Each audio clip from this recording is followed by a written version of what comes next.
जो व्यक्ति अपनी योग्यता को समझकर उसी के अनुसार कार्य करता है, जिसमें दुख सहने की शक्ति होती है, जो विपरीत स्थिति में भी धर्म कर्म से भटकता नहीं है, वही सच्चा ज्ञानी या समझदार कहलाता है। नमस्कार, सुप्रभातम। इस विशेष कार्यक्रम में आप सभी का स्वागत है। मैं हूं लता वशिष्ठ, आपके साथ।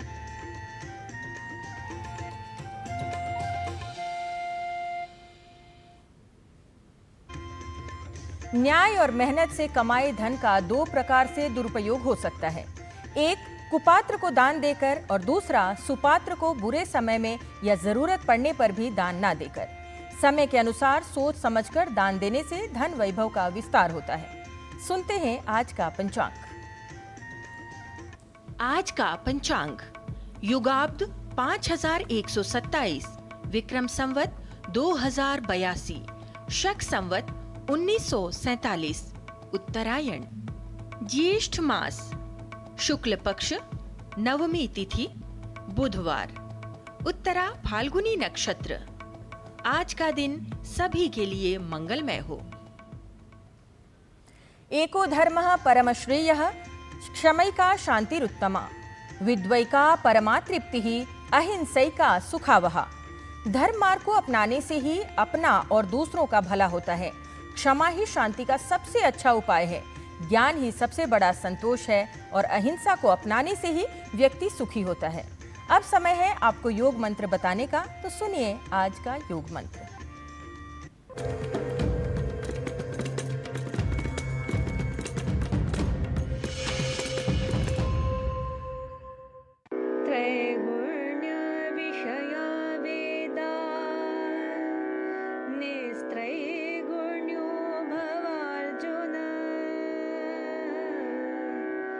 निर्द्वन्द्वो नित्यसत्त्वस्थो निर्योगक्षेम आत्मवान्। हे अर्जुन, वेदों का विषय 3 गुणों से संबंधित संसार है, पर तुम इन 3 गुणों से ऊपर उठो, किसी भी दुविधा में न रहो, नित्य सत्व में स्थित और योग क्षेम से रहित रहते हुए स्वयं को जानने वाला बनो। The Vedic scriptures tell of the 3 constituents of life, the qualities. Rise above all of them, O Arjuna, above all the pairs of opposing sensations. Be steady in truth, free from worldly anxieties and centered in the self.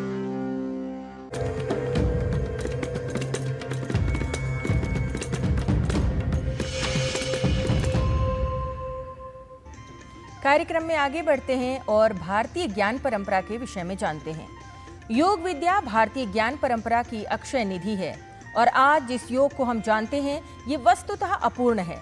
योग विद्या के वास्तविक इतिहास और उसके उद्देश्यों को युग के अनुसार वैज्ञानिक दृष्टिकोण के साथ समझना अब अत्यंत आवश्यक हो चला है। इसी दृष्टिकोण के साथ हमारे सहयोगी नारायण दत्त मिश्र प्रस्तुत कर रहे हैं ये विशेष रिपोर्ट।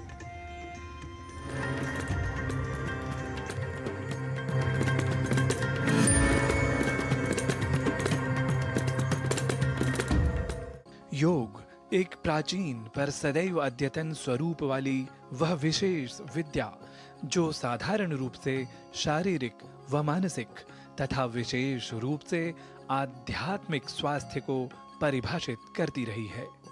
यह योग ही है जिसने मानव की ध्यान व धारणा शक्ति को बढ़ाते हुए उसके एकाग्रतापरक कौशल को भी एक नई दिशा दिखाई है। वह चाहे बालक के मानसिक विकास के उत्कर्ष के रूप में दिखता हो या फिर अत्यंत एकाग्रता की अपेक्षा रखने वाले कुशलतापरक उपक्रमों में। और इस तथ्य को आज न केवल भारत अपितु समस्त विश्व समान भाव से स्वीकार रहा है। योग केवल एक विद्या नहीं है, बल्कि एक विज्ञान भी है। आज सूचना क्रांति के इस दौर में हर ओर सूचना संसाधनों की बाढ़ है। ऐसे में मानव मस्तिष्क के लिए एक विषय पर फोकस कर पाना एक बड़ी चुनौती साबित हो रहा है। इसका भी निदान हमें योग से मिलता है।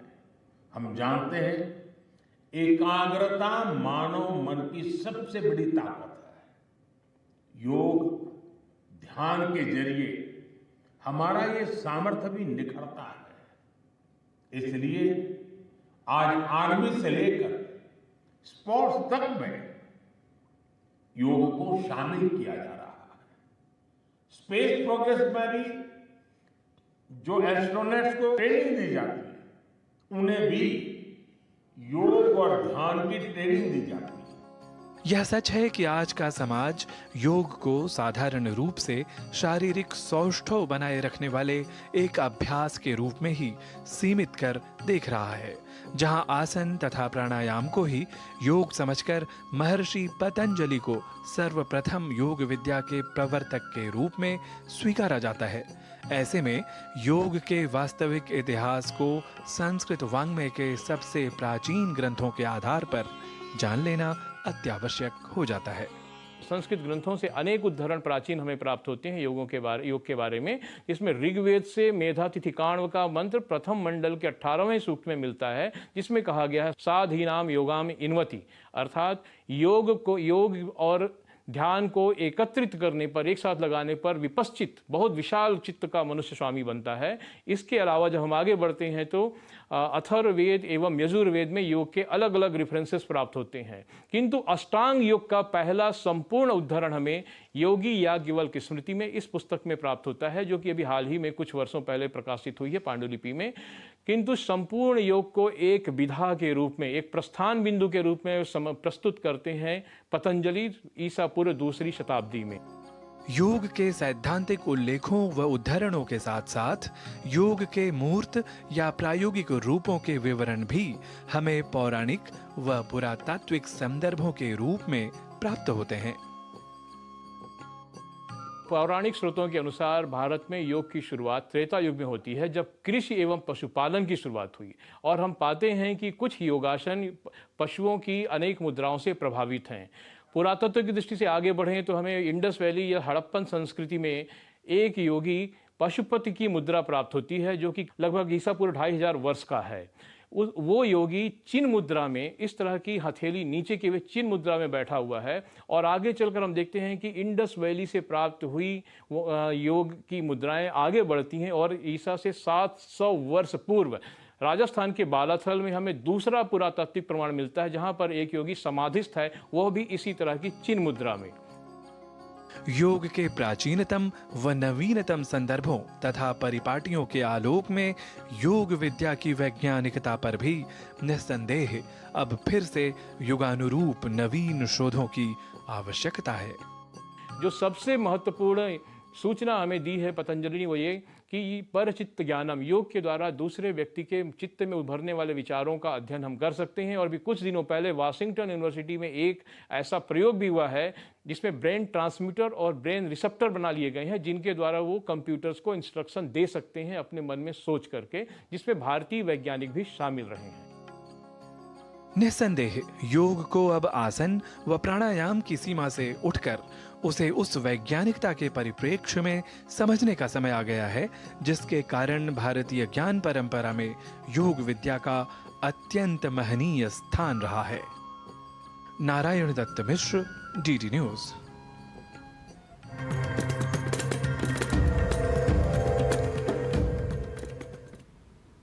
और स्वास्थ्य प्रभाग में आज बात करेंगे तंबाकू के सेवन से होने वाली समस्याओं के बारे में। तंबाकू का सेवन कई रूप में किया जाता है। तंबाकू खाने और धूम्रपान करने वालों को गंभीर बीमारियों का खतरा अधिक होता है। आइए समझते हैं कि तंबाकू छोड़ने के क्या उपाय हैं।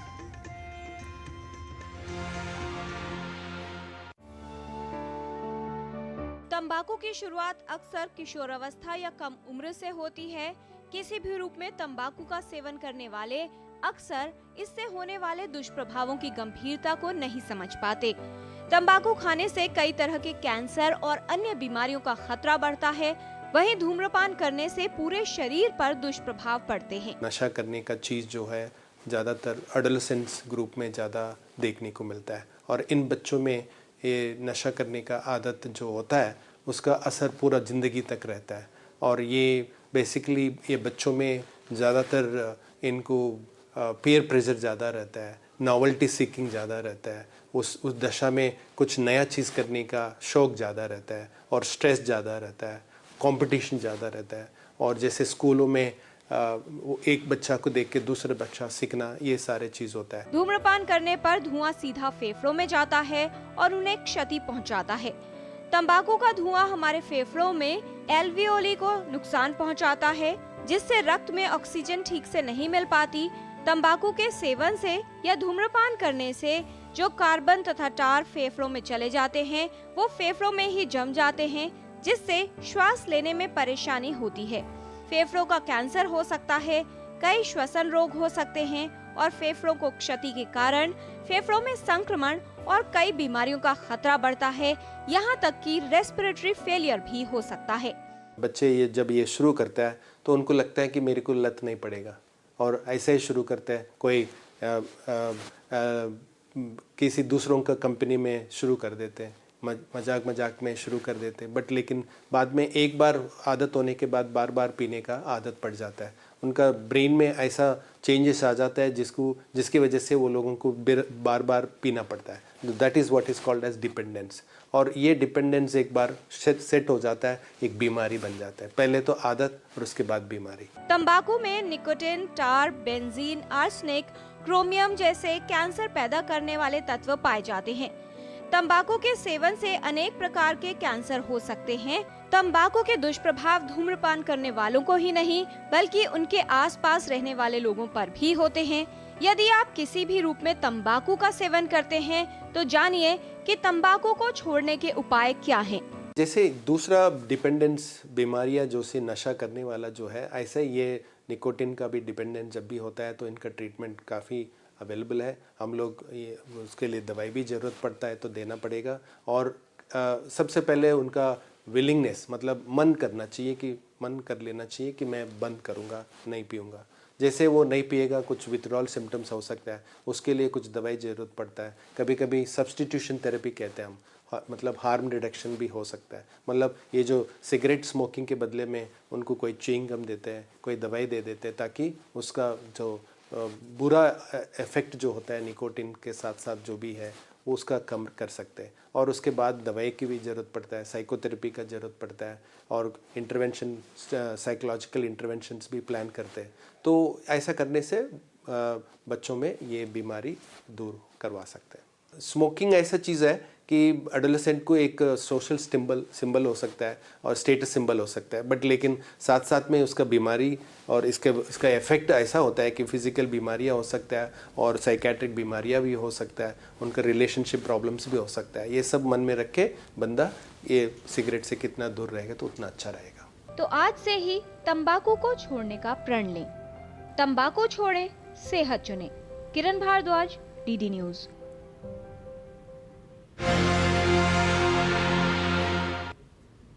संकल्प के साथ कोई भी कार्य असंभव नहीं है, इसीलिए संकल्प लें और बुराइयों को छोड़ें।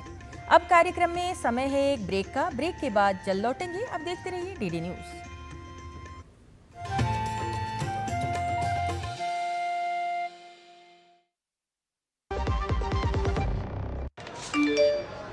कम समय में ज्यादा मुनाफा, बस एक क्लिक में। कमाल है। अनजान लिंक्स पर क्लिक मत कीजिए। आरबीआई कहता है जानकार बनिए, सतर्क रहिए। विभाग अनेक, कंप्लेंट बॉक्स 1। किसी भी सरकारी दफ्तर, विभाग या बैंक से जुड़ी शिकायत के लिए pgportal.gov.in पर जाएं, रजिस्टर करें, संबंधित विभाग चुनें, शिकायत दर्ज करें और ट्रैकिंग आईडी नोट करें। एसएमएस या ईमेल पर एक्नॉलेजमेंट पाएं और शिकायत का जवाब सीधे मंत्रालय से प्राप्त करें। अब तक 1 करोड़ 12 लाख से अधिक भारतीयों ने भरोसा जताया। सीपी ग्राम्स, आपकी हर शिकायत का हल। अभी शिकायत दर्ज करें pgportal.gov.in।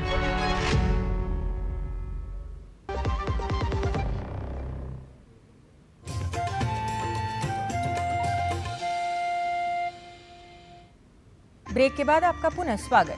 चलिए कार्यक्रम को आगे बढ़ाते हैं। 21 जून को अंतर्राष्ट्रीय योग दिवस मनाया जाता है। योग दिवस मनाने का मुख्य उद्देश्य लोगों को जीवन में योग अपनाने के लिए प्रेरित करना है। आइए योग के माध्यम से जीवन को स्वस्थ और निरोगी बनाएं। योग के अनेक प्रभाग हैं, जिनमें प्राणायाम भी योग का एक मुख्य घटक है। शीतकारी प्राणायाम के नियमित अभ्यास से कई स्वास्थ्य लाभ मिलते हैं। शीतकारी प्राणायाम कैसे किया जाता है, जानते हैं योग सूत्र प्रभाग में।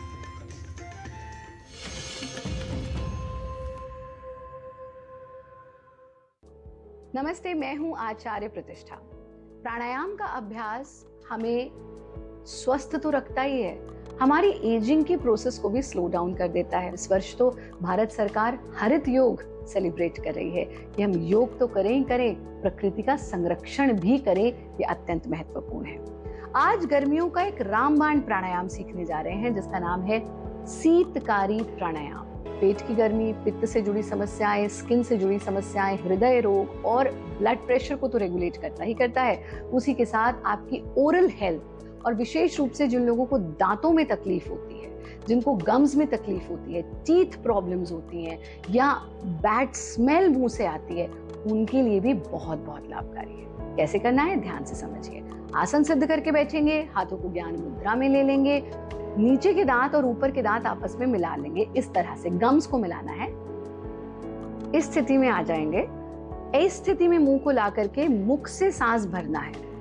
पूरा सांस भीतर लीजिए और फिर नासिका से छोड़ दीजिए। Inhale through your mouth, exhale through your nose. जब आप इनहेल करेंगे, शीतकारी जैसी ध्वनि होगी और आपको अपने जबाड़ों पर, अपने गम्स पर कूलिंग सेंसेशन महसूस होगा। उस पर ध्यान टिका दीजिए। एक बार देखिए कैसे करेंगे।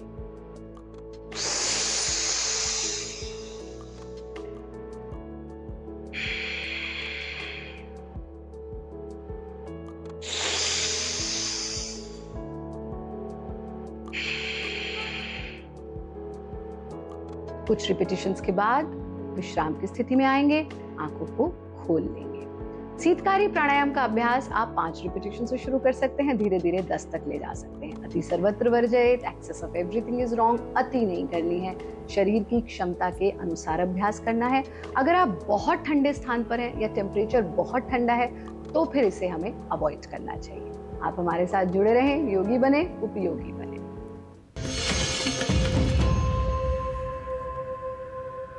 अगर आप अपनी गलतियों से सीख लेते हैं तो गलतियां आपके लिए सीढ़ी हैं, और इसके लिए संस्कृत पाठशाला की कक्षा में चलने का अब समय आ गया है, जहां कुछ प्रयोगों के शुद्ध उच्चारण व लेखन में अधिक समर्थ बनाने का सत प्रयास कर रहे हैं हमारे सहयोगी नारायण दत्त मिश्र। चलिए संस्कृत पाठशाला में।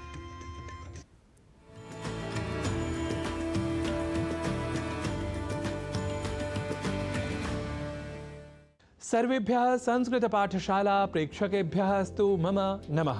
सस्वागतं संस्कृत पाठशालायाः अभिनवायां कक्षायां भवतां समेषाम् अभिनंदनं करोमि। अहं नारायण दत्त मिश्रः। इन दिनों आप संस्कृत शब्दों की शुद्धता संबंधी तथ्यों को जानने के क्रम में सीख रहे हैं व और ब, इन 2 अक्षरों के बीच अभेद या समानता और भेद या असमानता से संबंधित शब्दों के बारे में। तो आइए आज कुछ और उदाहरणों के बारे में बात कर लेते हैं। शब्द है वारंवार या वारम वारम, जिसका बारम बारम इस रूप में हम प्रयोग कर लेते हैं। वारम वारम नमः, वारम वारता सारणी जैसे प्रयोगों को हम अक्सर बारंबार प्रणाम, बारम बारता सारणी इस रूप में हिंदी भाषा में अनुदित लिखा पाते हैं। इसलिए भी व का ब इस रूप में कई लोग उच्चारण कर जाते हैं। ऐसे ही संस्कृत में वारम, एक वारम, द्विवारम और पंचवारम जैसे शब्दों को हम में से कई हिंदी में बार, एक बार, 2 बार, 5 बार इन स्वरूपों के साथ समझते हैं। इसलिए भी संस्कृत में एक बारम, द्विबारम और पंचबारम इस रूप में लिख और बोल जाते हैं। और ऐसा करते ही हम संस्कृत के परिष्कृत और वैज्ञानिक स्वरूप पर प्रादेशिक या क्षेत्रगत प्रभाव को ले आते हैं। तो हमें यह ध्यान रखना है कि व इस अक्षर के लेखन और उच्चारण में अवैज्ञानिक रूप से ब का लेखन और उच्चारण हम न करें। तो यह तो बात हुई व को ब के रूप में समझकर गलत प्रयोग करने की। अब हम आगे बढ़ते हैं उन शब्दों की ओर जहां ब को व इस रूप में समझ गलत लेखन और उच्चारण कर दिया जाता है। और ऐसा करते ही हम जाने अनजाने में ही अत्यंत वैज्ञानिक और परिष्कृत स्वरूप वाले संस्कृत के संस्कृतत्व पर कुठाराघात कर जाते हैं, यह आप जानते ही हैं। जैसे एक शब्द है जिसे हम हिंदी में कहते हैं वाष्प, पर उसका शुद्ध रूप इसके मूल स्वरूप में अर्थात संस्कृत में जो प्राप्त होता है वह है बाष्प या बाष्पः। कहा गया है बाष्पो नेत्र जलोष्मणोः, अर्थात साधारण रूप से आंसू और भाप, और कभी कभी लोहे के अर्थ को भी बाष्प शब्द द्वारा गृहीत किया जाता है। एक अत्यंत प्रसिद्ध श्लोक भी है जहां बाष्प शब्द का प्रयोग हुआ है, जो अभिज्ञान शाकुंतलम में प्राप्त होता है। वह श्लोक कुछ यूं है, यास्यत्यद्य शकुंतलेति हृदयं संस्पृष्टमुत्कंठया कंठः स्तंभित बाष्प वृत्ति कलुषश्चिंता जडम दर्शनम। इस श्लोक के अलावा आनंद बाष्प विसरो नयने प्रजानाम आविर्बभूव मकरंद इवार विंदे, सा बाष्प कलया वाचा निश्वसंति पुनः पुनः वारं वारं तिरयति दृशोरुद्गमं बाष्पपूरः। जैसे संदर्भों द्वारा स्पष्ट ही है कि बाष्प यह शब्द ही संस्कृत साहित्यानुसार और व्याकरणानुसार भी सर्वथा शुद्ध है। तो आज हमने व और ब के बीच भेद, अंतर या भिन्नता के बारे में कुछ विशेष उदाहरणों के साथ जाना। संस्कृत पाठशाला की अगली कक्षा में हम पुनः लौटेंगे कैश्चित विशिष्टैः उदाहरणैः सह। तावत् मांगल्यमस्तु सर्वतः। नमो नमः सर्वेभ्यः।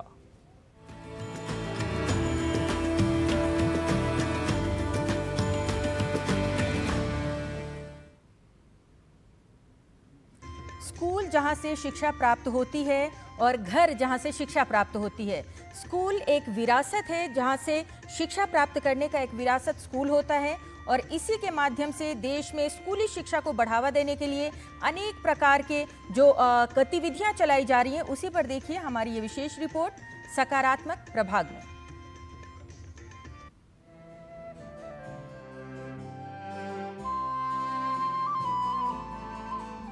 ऐतिहासिक गोलाघाट शहर के केंद्र में गोलाघाट सरकारी बेजबरुआ हायर सेकेंडरी स्कूल है, जिसने हाल ही में अपने अस्तित्व का 140वां वर्ष पूरा किया है। ये स्कूल शिक्षा और विरासत का प्रतीक रहा है, जिसने अनगिनत छात्रों के जीवन को आकार दिया है। 1986 में प्रसिद्ध लेखक लक्ष्मीनाथ बेजबरुआ के बड़े भाई गोविंदा प्रसाद बेजबरुआ द्वारा स्थापित ये स्कूल असम के पहले आधुनिक शैक्षणिक संस्थानों में से एक था। ब्रिटिश शासन के उस काल की शुरुआत में असमिया समाज अंग्रेजी शिक्षा से दूर रहा। ऐसे संकट काल के बीच गोविंदा प्रसाद बेजबरुआ ने दूरदर्शिता से काम लिया। उनका मानना था कि शिक्षा ही जीवन बदल सकती है, और उन्होंने ये साहसिक कदम उठाने का फैसला किया। अपने स्वयं के धन का उपयोग करके उन्होंने ऊपरी असम में 6 अंग्रेजी स्कूल स्थापित किए, जिनमें से एक गोलाघाट में बेजबरुआ स्कूल था। 1911 में स्कूल को ब्रिटिश सरकार को सौंप दिया गया और इसका नाम बदलकर गोलाघाट सरकारी बेजबरुआ हाई स्कूल कर दिया गया। बाद में 1962 में इसे भारत की नई शिक्षा नीति के तहत एक उच्च माध्यमिक विद्यालय में अपग्रेड कर दिया गया। लेकिन हाल के वर्षों में ये स्कूल केवल सीखने की जगह से कहीं अधिक बन गया है, और ये सब संभव हुआ है यहाँ के अध्यापकों और स्कूल प्रशासन के परिश्रम और जज्बे से। ये स्कूल आशा और प्रगति का प्रतीक बन गया है। यहाँ की इमारत अपनी विरासत की गवाही देती है, तो यहाँ के अध्यापक और विद्यार्थी सभी अपनी संस्कृति और विरासत के खूबसूरत समन्वय के साथ नई पीढ़ी के साथ कदम ताल करते नजर आते हैं। हमारे यहाँ जो वातावरण है उसको देखकर यहाँ के अभिभावक बहुत आकर्षित है। अब यहाँ शिक्षक शिक्षिका भी बहुत है। सुविधा यहाँ में बहुत सारे हैं। यहाँ में टेली एजुकेशन भी है, स्मार्ट रूम है, यहाँ कंप्यूटर लैब है, लेबोरेटरी है। जो लेबोरेटरी रूम है वहाँ पुराना है, फिर भी गवर्नमेंट के ओर से यहाँ एक कंस्ट्रक्शन चल रहा है, वहाँ हम बहुत सारे हमको मिल जाएंगे। फिर भी यहाँ हमारा कैरियर काउंसिल भी है, NSS भी है, बहुत सारी स्कीम है यहाँ। यहाँ जो शिक्षक शिक्षिकाएँ हैं बहुत ध्यान लगाकर पढ़ाते हैं बच्चों, इसीलिए बहुत आकर्षित है यहाँ। यहाँ पे मेरे बेटे को 2nd डिवीज़न मिला हुआ है तो एडमिशन मिला हुआ है, तो बहुत अच्छा ही लगा हुआ है क्योंकि हमारा डिस्ट्रिक्ट में ऐसा आपका बहुत अच्छा ही है ये स्कूल। तो ये गवर्नमेंट स्कूल में आपको बहुत गांव से लोग आके पढ़ के भी आजकल आपका बहुत कामयाबी में पहुंच रहा है। अच्छा आपका इंजीनियरिंग डॉक्टर ऐसा कुछ बन रहा है, तो इसके लिए ये स्कूल बहुत अच्छे ही लग रहा है सर। सरकारी स्कूल में पढ़ के भी हम अपना जो एम है, जो लक्ष्य हम उसे पूरा कर सकते हैं।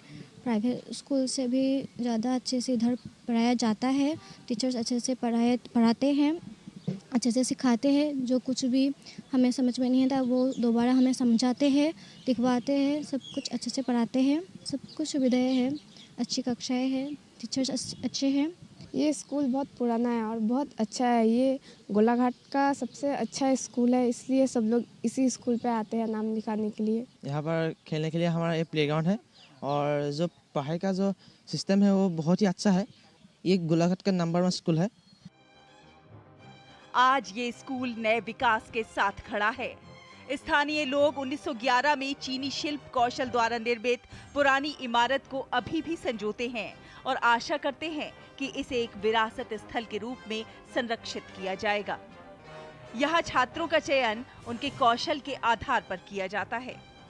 ये असमिया माध्यम सरकारी स्कूलों में बढ़ते भरोसे को दर्शाता है। असम के गोलाघाट से ब्यूरो रिपोर्ट, डीडी न्यूज।